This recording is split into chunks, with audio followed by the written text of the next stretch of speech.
Hello and welcome to Unqualified Opinions. I'm Will Beiermann, and we're going to be kicking off our draft coverage. As you guys know, it's all going to culminate on the draft night, April 28th, when we do our live stream. It's going to be the entire first round of the draft, all those picks, our projections, our coverage, our thoughts, everything you guys can, make fun of us for in a couple years if we get it wrong, or just say nothing about it if we get it right. Anyway, to get you guys started off, we'll have a lot of cool videos coming out in the next couple weeks about the draft. We're going to start off with just our top 10 players. Now, the consensus for this class, a lot of people think it's not necessarily as deep or as talented as it has been in recent years. Some people are saying, for example, the most likely number one guy we'll get to in a minute might not even be top 5 in most drafts. It's a deep draft once you get to like the second, third round. A lot of great receiver depth, O-line depth, deal edge depth, but the consensus among a lot of experts and media personalities is this draft isn't as particularly strong up top. In spite of that, though, we're going to take a look at who we think are the 10 best guys, the guys you want if your team's picking in the top 10. At number 1, we have Aiden Hutchinson, the defensive end from Michigan, ideal size, 6'7", 260, had some great stats. He had 14 sacks, 9 QB hits, 51 hurries. For a dominant team, he was a Heisman contender. Obviously it doesn't necessarily make you a great pro prospect, but I really think Hutchinson is going to be a heck of an edge rusher for years to come. He's an easy number 1 overall pick for me. At number 2, we have Ikea Mcconwu. He can play guard and tackle. Massive guy, 6'4", 310. Came out of North Carolina State, was pretty much an unheralded prospect. Really shot up with the boards throughout this season. Just a mammoth lineman, and he can block pretty much anyone, anything. He's a foundational piece for any offensive line, and I look for him to go in the top 5 of the draft, depending on how the edge rusher market shakes out. Going with another offensive lineman at number 3, Neal from Alabama, 6'8", 337, can play left tackle, play right tackle. Has even indicated a little bit that he'd be fine playing guard for a few seasons at the pro level. Again, another mammoth lineman, another great blocker, strong in the run and the pass. Just, like Mcconwu, he's a franchise caliber day one tackle. Not many of those guys come around. We saw a good run of them last year, but this could be just as good as the Sewell and Slater duo from last year's NFL draft. On to number 4, he's taken a bit of a knock recently. He had only ran a 4.59 40 time, so his speed's kind of coming into question. People are kind of playing the whole, does he have elite physical traits card? However, for my money, Kyle Hamilton coming in at number 4. There's still just very few players we've seen who has completed him as a defender in the last couple seasons. 6'4", 220 as a safety. I think teams have had interest in playing him in kind of some of those hybrid safety linebacker roles. Only question there, durability. Last 3 seasons, 7 games last year. 2020, only played 11 games. So, teams are kind of worried he doesn't have the durability to hold up at a high level. But in the games he did play in last year, he had 20 tackles, 3 interceptions. Just had a huge impact for a very good Notre Dame team. Hybrid defender, does whatever you need him to. The concern is the physical traits aren't there. But as far as proven leaders and proven playmakers, there's few players who can compare to Kyle Hamilton. At number 5, we have the man Sauce Gardner. He's been a massive riser, another playoff team guy, cornerback from the University of Cincinnati. And Gardner is 6'3", 190, so he's got great size for cornerback.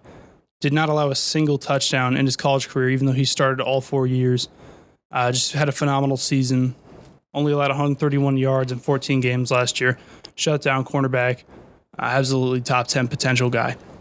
At number 6, we have the man of mystery, class Kavon Thibodeau, 6'3", 254, edge rusher, sophomore from Oregon. I think at the start of the college season, he was kind of the consensus guy to end up being number 1 overall. The scouts really liked him. There was just so much buzz around him. He was a former number 1 overall recruit at the high school level. For whatever reasons, though, he did not have great production throughout his college career. He had 9 sacks last year, 11 hits, 27 hurries. He had great counting stats in his college career. However, the concern from the NFL teams is one of those pre-draft buzzwords that can really keep a player down, and it's hustle. It's intensity and the dreaded low motor criticism. Teams are afraid he isn't passionate enough, he doesn't have enough drive, and he doesn't put consistent effort on every single play. He takes plays off. That's really shot his stock down. A lot of boards will keep him at 6 here.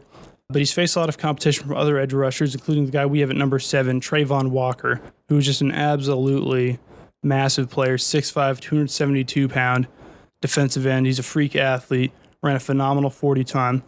He's kind of the opposite of Thibodeau. His hustle's there, the intensity's there, the measurables are there, but he only had 5 sacks, 9 QB hits, and 20 hurries last year. He was part of a almost legendarily stacked defensive line at Georgia, but there's a lot of concerns, about his production in college, so that's going to keep him down lower.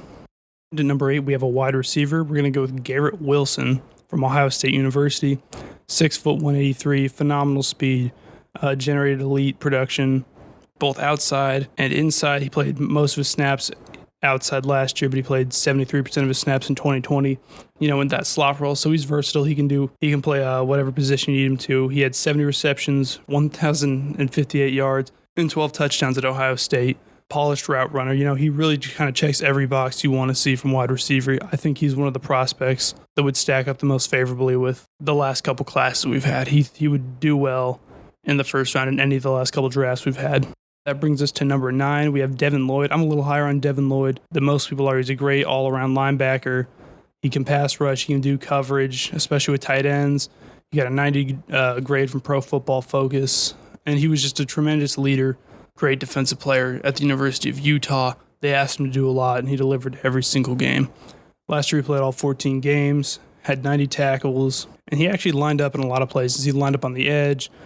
He lined up in nickel sometimes. He was in the box linebacker. So you can move Devin Lloyd all over the place. He's a big dude.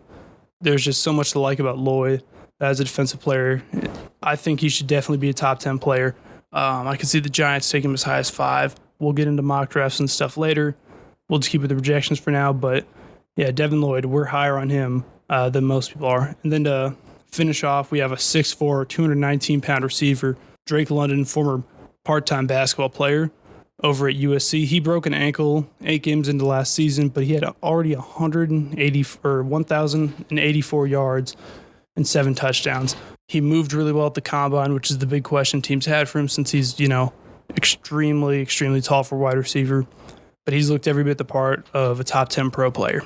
Now, I'm sure you guys noticed the one consistent thing there with our top 10 players was there was no quarterback in there. This is kind of one of those classes where we've seen, the quarterbacks have been panned more than almost every other position. There's no Trevor Lawrence's in this year's class, but there's also no Zach Wilson's. There's no, kind of rising secondary guys here.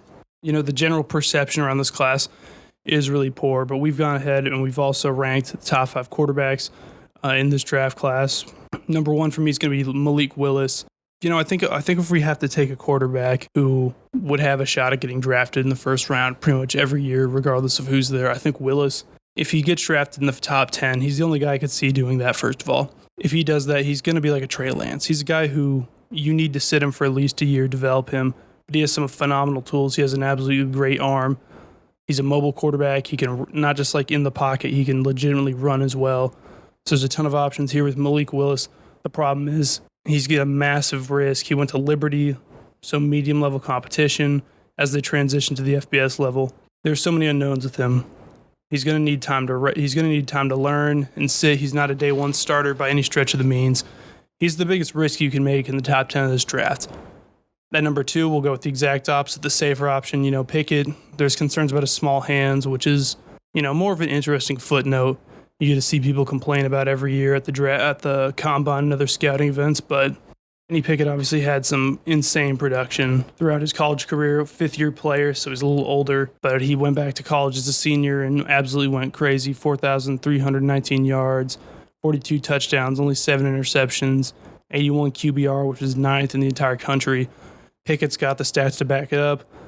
Opposite of Willis, though, like I said, so teams are concerned that he doesn't have the elite upside and potential you want if you're going to draft a quarterback, in the first round. I think him and Willis are the 2 guys who I think are easily going to be first-round draft picks. After that, gets a little dicey. Number 3 for me, Desmond Ritter, 6'3", 211, mobile quarterback. He's got a great arm.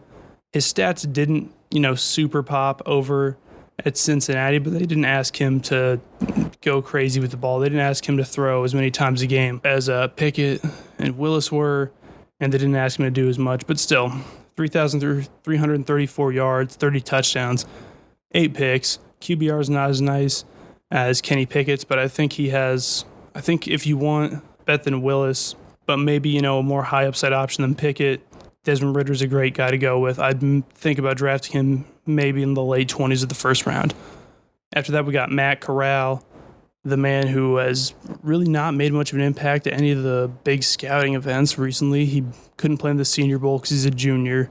He didn't throw at the combine. He was hurt, so he didn't throw until his pro day. Corral had an up-and-down career at Ole Miss and definitely ended on top. 88 grade from ESPN's draft department, which, paints him as a late first-round guy. I'm just not sure I see it. There's been a lot of injuries. He tries to do a little too much athletically. He's definitely got a good arm. If you're a general manager, once you attach your name to a young quarterback, your career is kind of tied up in that. So I think Matt Corral is a second-round pick. Wouldn't take him higher than that. And then for the last one, Sam Howell from North Carolina. He 100% started off the season as a top 10 discussion guy. He does have a really great arm, a little undersized. People compare him to Baker, which has turned into a pretty bad name to be attached to there. I don't know if I see Sam Howell having, that much more upside or that much safety either. I think he has more upside than, again, like Pickett maybe. But he's the easiest of these five guys for me to see being a bust. I think he slips to the third round at this point. Like we said, not a great quarterback class. It will be interesting to see what these guys do because, rankings obviously doesn't mean anything. We could have five guys come out of this class and become superstars. It just means we think they're much less likely to. And then lastly, just to look at a couple of sleepers in the draft, guys who aren't getting a ton of hype. Christian Watson, receiver from North Dakota State, 6'4", 208, catches everything. Again, just a great small school prospect. He could go now. I've seen him mocked as high as 26 to the Packers, somewhere in that range. So he is getting a little more buzz now. If you want more of a deep sleeper wide receiver, you could go with Sky Moore from West Michigan, 5'10" slot receiver. I think he goes high second at this point. My favorite sleeper in the draft, though, Chad Muma from University of Wyoming. Does absolutely everything you want as a linebacker. Lower rated as a small school guy. ESPN's got him 6th. I'd take him as high as the second round. I think Muma's going to have an outstanding career, whatever team he ends up on. And then lastly, player who won the MVP award at the Senior Bowl game, Perrion Winfrey from Oklahoma. He's, in spite of this, probably not considered to be a guy who's going to go in the first round, maybe even the second, but 6'4", 290, outstanding size at defensive tackle. Has shown flashes of being a disruptive pass rusher. I think Winfrey could be the real deal as a sleeper guy for later in the draft. That's all for episode 1 of the Unqualified Opinions draft coverage. For Paul, Marco, and all the guys, we get ready for draft season. We'll keep you updated, but I'm Will Beiermann, and we'll see you guys next time.